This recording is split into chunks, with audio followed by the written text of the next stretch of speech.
guys, itong February, itong month ng February guys, parang ano siya, kumpleto siya guys. Parang completed.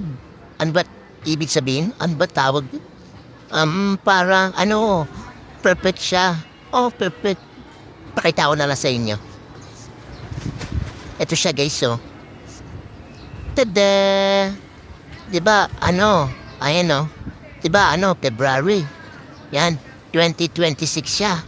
Tapos, itong Sunday, kung makikita nyo to, is 4 yan. Oh, diba?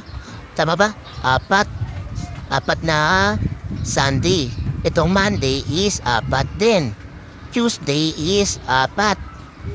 Tapos, Wednesday is 4. Thursday is 4. Friday is 4. And then Saturday is also 4. Ang galing no guys. Oh, 'di ba? Tig apat-apat sila. 4 dapat. Hehe, ang galing, no? Wala lang, share ko lang.